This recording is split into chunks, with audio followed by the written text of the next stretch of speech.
All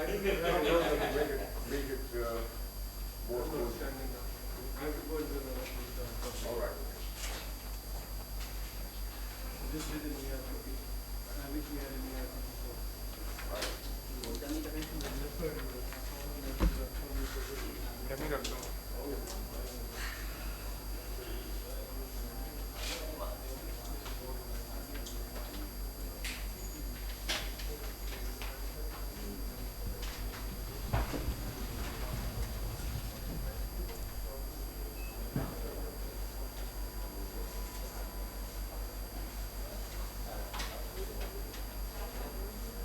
I take their advice. Please ask questions. This is very, very important. Right? One of the most important things about the course is this particular section.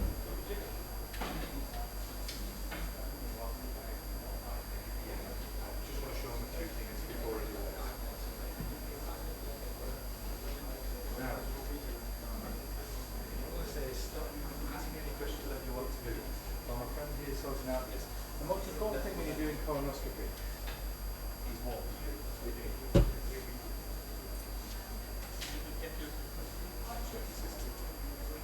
What I tend to do is look at this. So if you go to pick it up, just look at it and make sure that it's okay. It looks, gets out of an office, the buttons are connected, everything's fine before you connect. The next thing what can happen is that you'll pick the scope up and then you wonder what's happening. And then you then take it to the patient and you just think the scope feels wrong. Make sure there's water in the bottle, make sure the leads are connected, make sure this is fine. And then when it comes to do the next bits, it's fine. So stop, look, listen. That's what you have to do. Now stop what you're doing, look at the equipment and listen. There are certain noises the scope makes. That's what you hear that noise? Not going to be blowing water, the button is cold. So listen, tells you an awful lot what the scope is doing or what it shouldn't be doing. So listen to what the scope says. No suction. Right here, it should be making that nice little noise. You can hear it now, you couldn't hear it before. No noise could mean that the button is cold or that the suction is switched on. You can hear that humming. So there's something wrong between the scope and this. So that's when we check your suction that is connected. So always just check your system out before you pick it up. Then you know I've got to be an idiot. Now, what I want to do is show you the scope. When you, the actual model itself, as you can see here, this model I absolutely rave about. I think it's an absolutely brilliant model. When we put the scope in, I want you to see a couple of things before then we're going about scope handling. One thing when we pick scopes up, make sure you pick them up and that you're not going to trap the ends or anything at all. I've done something with the scope. Anybody notice what we've done? Can you see how the scope is here? Anybody notice what we've done with the scope?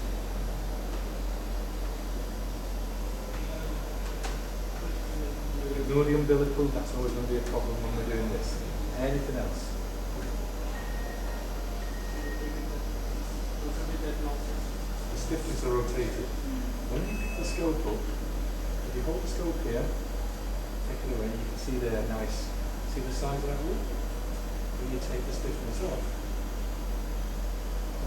see the size of the wood. The scope doesn't feel as stiff. Always start with the scope in the neutral position. A lot of people start with the scope and they don't realise and then they wonder. And what happens is then you actually fling around at very stiff still.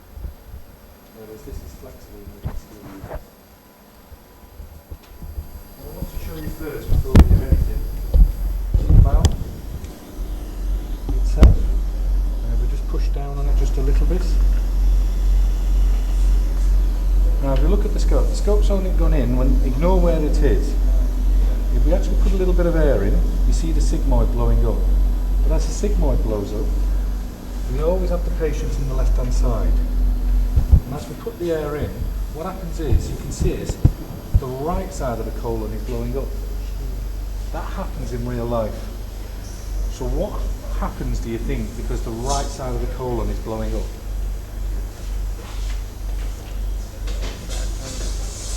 the bends, the hepatic bends, and they become very sharp. It can be. The other thing what happens is that how long is the colon? Colon is approximately because it's length. Oh, it's also completely it's length. So the more air you put in, the length increases. So keep your air to a minimum, keeps the scope amount that you have to put into a minimum. Only put in what you need to put in. Having the patient in certain positions also determines how the bowel lies. So if I hold this, we always start off with the patient in the left lateral. We come round. Then the bowel drops down like so. Then we can actually put the patient on the back. And then we can put the patient on this side. Yeah? Now, they talk about what is the optimal position to put a scope in.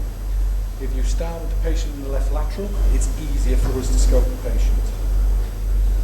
The problem with putting someone in the left lateral is that any excess air comes around and it collects here. As it collects here, it transfers down. As you can see, this is all inflated now. And then what that does is that one increases the actual length of the colon, but second of all, what it actually does, it actually collects here, and then the person's more susceptible to discomfort and pain. So sometimes when we're negotiating the sigmoid, we put the patient onto the back, and what that does, it enables the air then to dissipate and reduce the pressure in this part of the bowel. So air flows, as we all know, so that's what we've got to bear in mind. Once we come round to here, to get round to the splenic flexure, it might be important to put the scope on the patient on the left-hand side. That opens this up. The optimal position to actually get round the hepatic flexure on the left-hand side.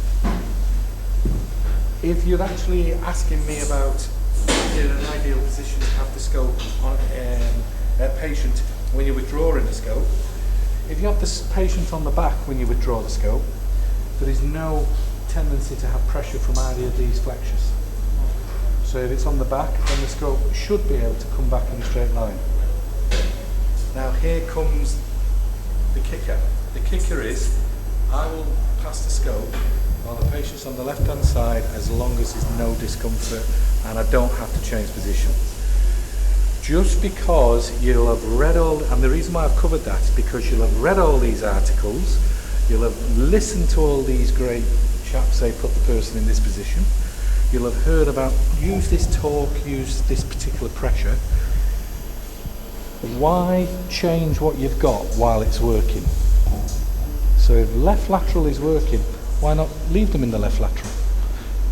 And why change? And that's the most important thing.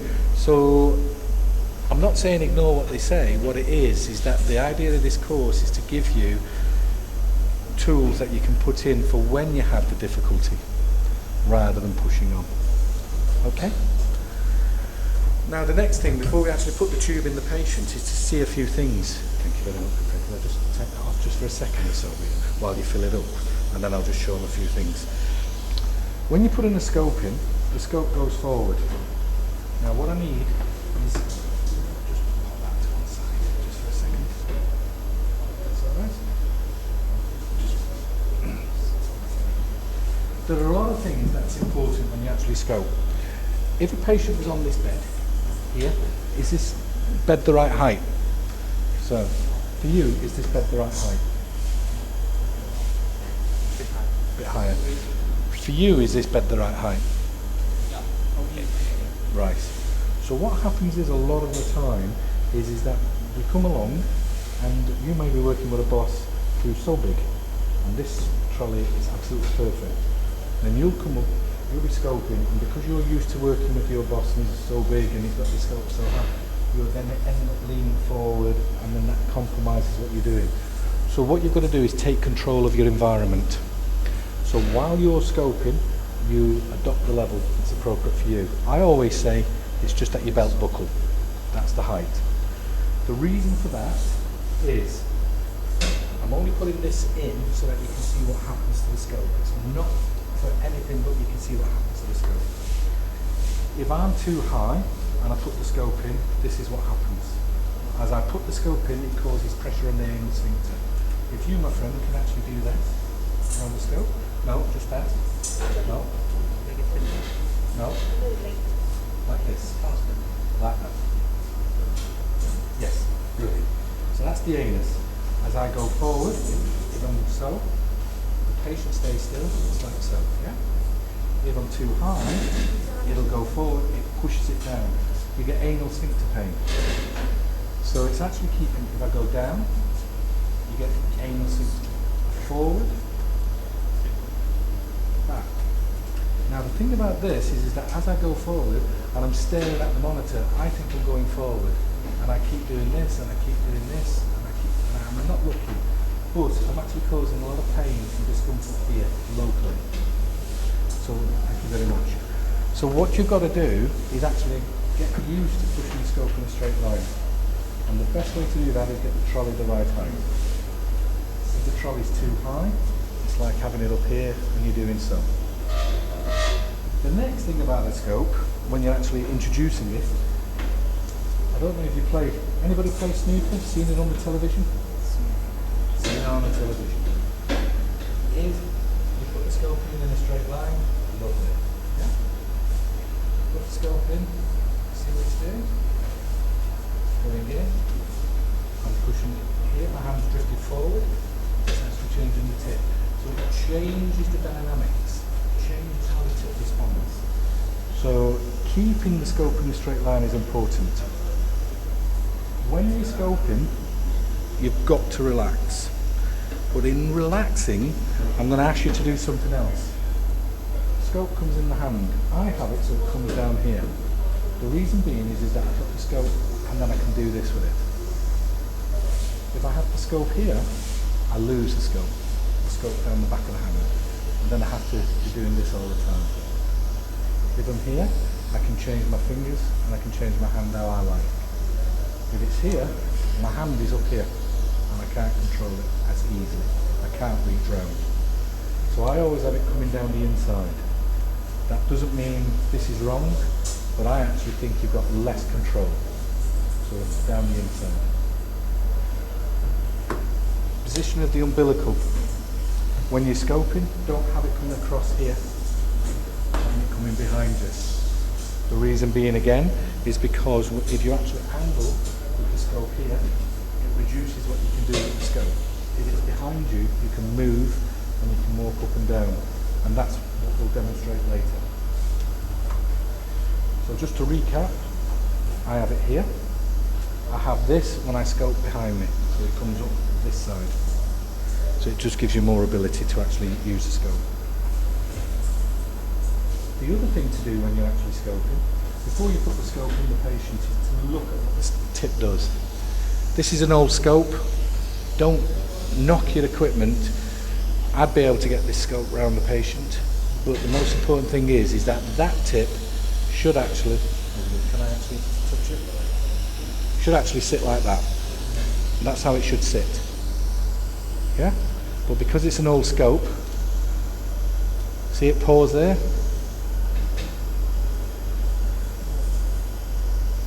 But it actually sits like so.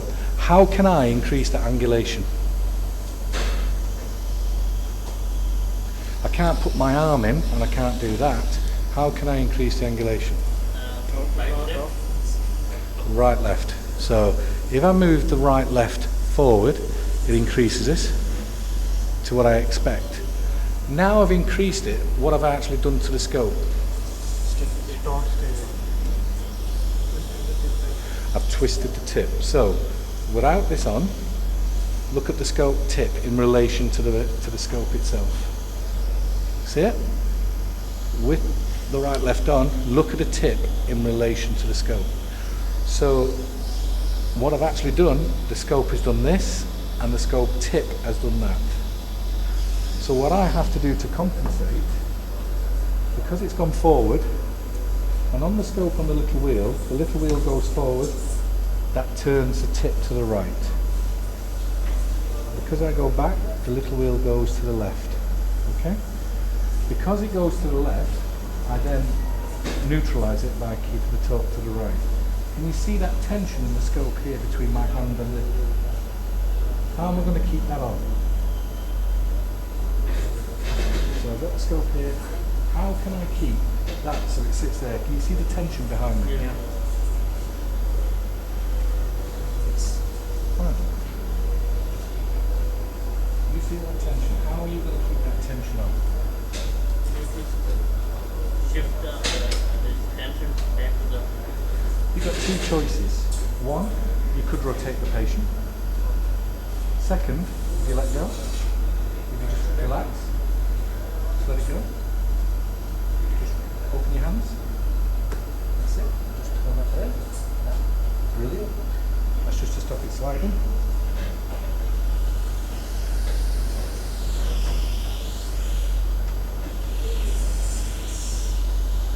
It gets less if you actually step in. If you step out, it gets more. So we tend to hold the scope when we're scoping in a more relaxed position. If I want the tip to go right, and if you look on the screen, if I want it to go left, my hand comes down. All I'm doing is just taking the hand from here down to there. Back up, neutral. The only reason for that in it is to show you what it looks like outside the patient. So you can either do it like so, and if I hold it here, it's less. If I keep my distance, and the best way to show you that is here now, and as I increase this gap,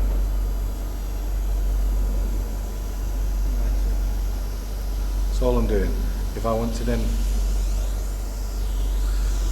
so I've done 360 and I haven't even done anything.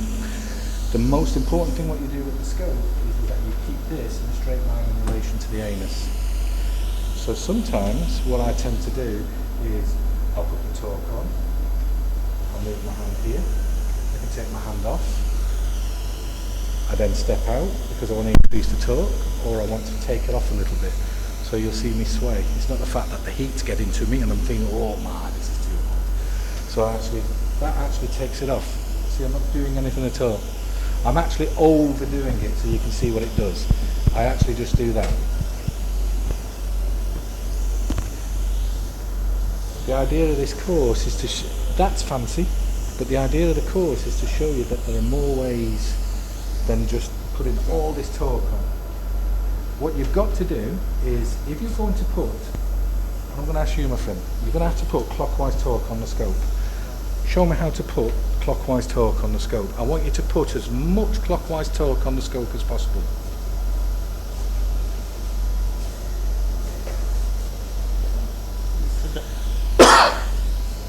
Not that way, normally. How would you normally put as much clockwise torque on as possible? This is the way. Yeah, that's fine. So I want you to put 360 degrees of torque. I want that tip, relax the tip. Now I want that tip to go all the way around so it ends up going right round and ending up back there. No, how you would normally do it. How you would normally do it. I will try to twist Go on then. up to 360. Yeah, then you get, go on. Keep going. Yeah, this is the tension building up.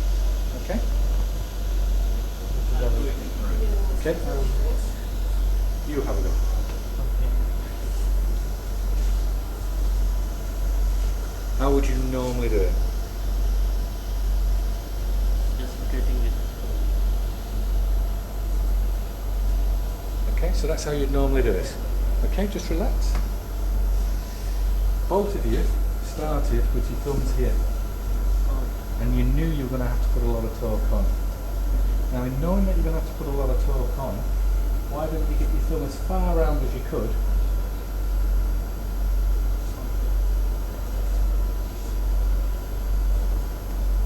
So, thumb as far around as you could. I haven't even done any of this.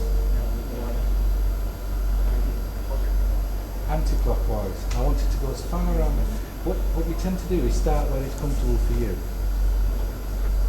He's knighting me.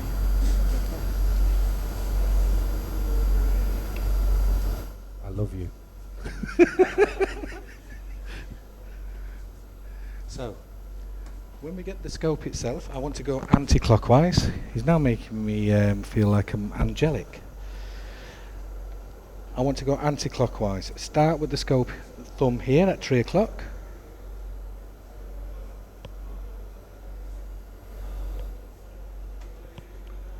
Yeah. It's the grip. It's where you start. So what happens is normally we would come to a direction that we want to go. I want to go this direction. My friend here is going to hold his hands here. Do this. Brilliant. I want to turn that tip, so that tip is pointing up to there. But I start with the scope here. But I want to go that direction. So what I'm going to do is talk, here, and then back. And that's pointing to where I want to go.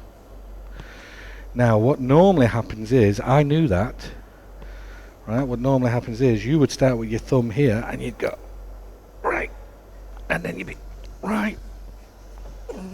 Can you hold a scope please? And then, you know, whereas this is a one-handed procedure. The next thing what you can do is, even though I've got the scope right round there, if I do that, it'll hold the scope in, and then I can actually just continue, and I can actually re-grip the scope, no problem. So, have a go this time. Start with your thumb. Go 360 anti-clockwise. So where would your thumb start if you were doing anti-clockwise? So the best thing to do is to get your knuckles as far around as possible. Hold that to there, and just bring the wrist round to start with. Grip it, grip it, grip it. Now let the thumb push down. Push down with the thumb, all the way down. How does that feel this time? Fine. Yeah. So the scope itself, even though we're going to practice on the mannequin in a second, what you need to do is understand what the principles are. So where you start with your thumb, it actually enables you to apply the torque. Think of where you want to finish rather than and where you want to start. So if I want to finish and just do 90 degrees, I know I can comfortably go 3 to 12 because I like my thumb at 12. So I might as well start at 3 and just bring it to 12. But I know I want to finish where it's comfortable, so I start further round and bring it back round to where I know I'm going to be comfortable, and that's that. So know where you want to finish tells you where you need to start. So make your assessment of where the lumen is. Shall we have that mannequin now, my friend?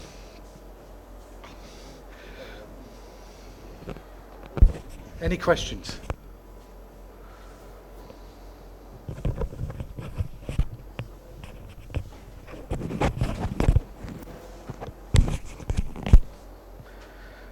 Lovely.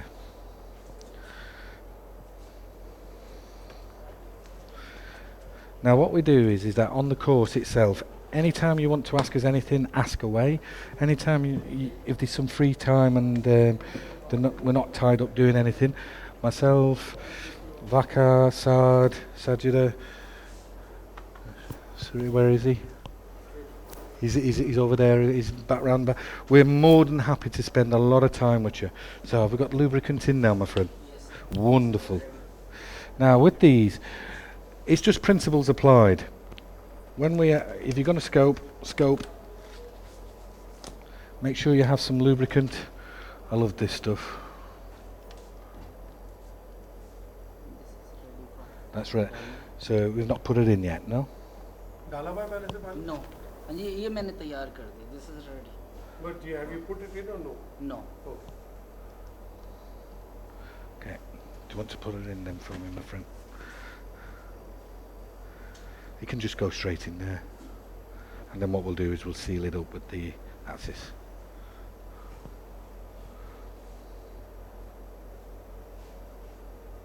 This mannequin costs about £4,000, £5,000.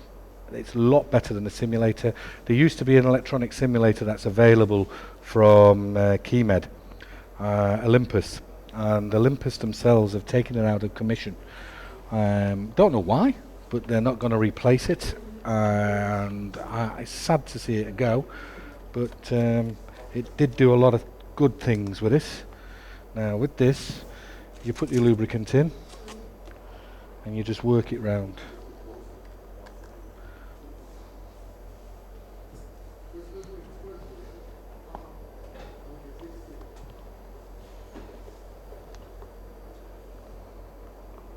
That's better. You can feel, if you actually feel that, how stiff it feels, and then if you feel just there, you'll feel how because the lubricant's got there. Yeah? So you tip it up.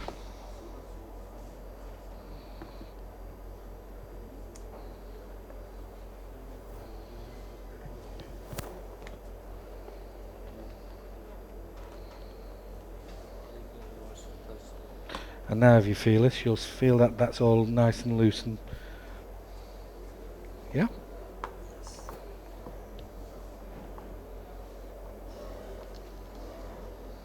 Okay.